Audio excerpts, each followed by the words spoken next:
میٹھے مدنی منکار نبیوں کے تاجدار امام الانبیاء صلی اللہ علیہ وسلم کے صحابہ عرض کرتے ہیں یا رسول اللہ صلی اللہ علیہ وسلم، جب آپ بظاہر اس دنیا سے رحلت فرما جائیں گے تو آقا یا رسول اللہ صلی اللہ علیہ وسلم ہمارے لیے زمین کا ظاہر بہتر ہے یا پھر زمین کا اندر؟ زمین کا باہر بہتر ہے یا زمین کا اندر؟ تو اللہ کے محبوب صلی اللہ علیہ وسلم نے صحابہ کے اس سوال کا جواب عطا فرمایا۔ میرے آقا فرماتے ہیں اگر تمہارے حکمران نیک سیرت ہو، متقی ہو، پرہیزگار ہو، عبادت گزار ہو، اور تمہارے مالدار لوگ وہ سخی ہو، اور تمہارے معاملات بھی مردوں کے سپرد ہو، تو میرے آقا فرماتے ہیں پھر تمہارے لیے زمین کے اندر سے زمین کا ظاہر، زمین کا باہر یہ بہتر ہے۔ اگر معاملہ اس کے الٹ ہو، تمہارے حکمران بدکار ہو، بد کردار ہو،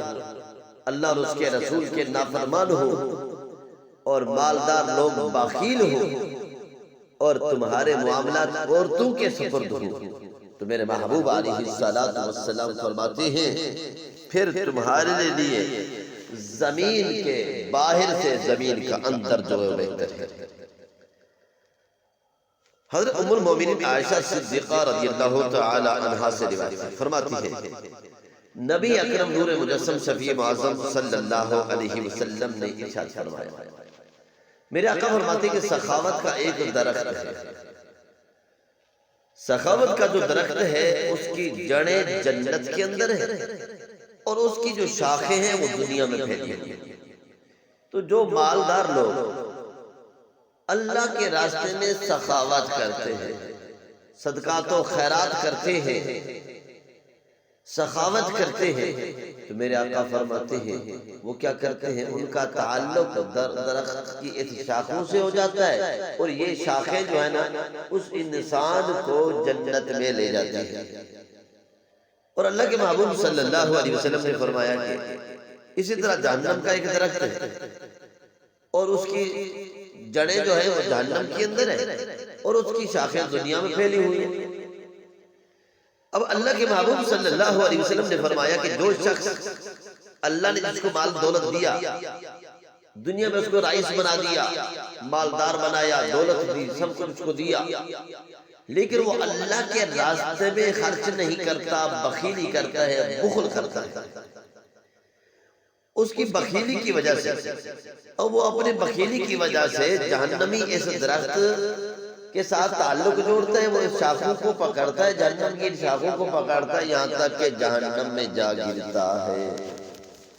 اور اللہ کے محبوب صلی اللہ علیہ وسلم نے ارشاد فرمایا اللہ کے راستے میں خرچ کیا کرو، اپنی طرف سے بھی صدقہ خیرات کیا کرو، اپنے عزیز و اقارب رشتہ دار جو دنیا سے چلے گئے ان مردوں کی طرف سے بھی صدقہ و خیرات کیا کرو۔ اگر تمہارے پاس مال و دولت نہیں ہے، مال و دولت سے صدقہ و خیرات نہیں کر سکتے، قرآن کی آیت کو سکھا دینا یہ بھی ایک صدقہ ہے۔ اگر قرآن میں سے معلوم نہ ہو تو پھر کیا اپنے مردوں کے لیے رحمت اور بخشش کی دعا کرو، اللہ رب العزت اس کو قبول فرماتا ہے، اللہ رب العزت نے اس دعا کو قبول کرنے کا وعدہ فرمایا ہے۔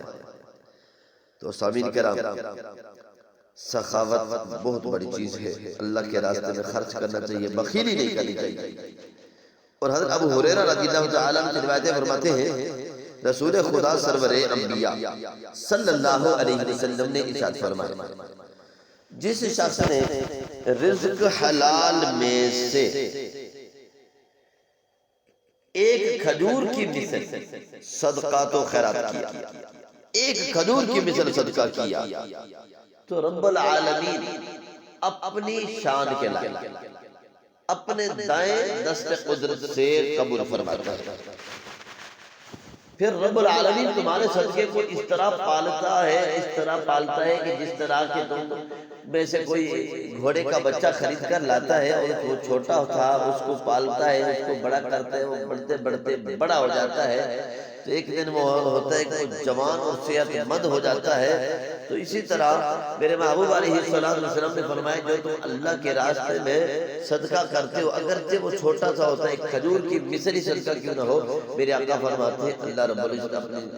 شان و قدرت سے اس صدقے کو پالتا ہے، وہ صدقہ تمہارا بڑھتا جاتا ہے بڑھتا جاتا ہے یہاں تک کہ پہاڑ کی مثل ہو جاتا ہے، پہاڑ کی مانند ہو جاتا ہے۔ اب وہ صدقہ تمہارا کیا تو چھوٹا سا تھا، اب وہ اللہ نے پال کے اتنا بڑا کر دیا ہے، اور جب میزان پر تمہارے اعمال تولے جائیں گے تو اس دن یہ میزان پر بڑا بوجھل ہوگا، بڑا بھاری ہوگا۔ اور رب العالمین نے قرآن پاک میں فرمایا نا یمحق اللہ الربا، اللہ رب العزت سود کو مٹا دیتا ہے۔ وہ لوگ جو ناجائز طریقے سے مال کماتے ہیں، سودی کاروبار کرتے ہیں، سود کے ذریعے مال کو کماتے ہیں، تو اللہ کیا فرماتا ہے؟ اللہ فرماتا ہے میں تو سود کو مٹا دیتا ہوں۔ ایسا شخص جو ناجائز طریقے سے مال کما کر لایا، وہ مال گھر میں لایا، اس میں سے خود بھی کھاتا ہے، بچوں کو کھلاتا ہے،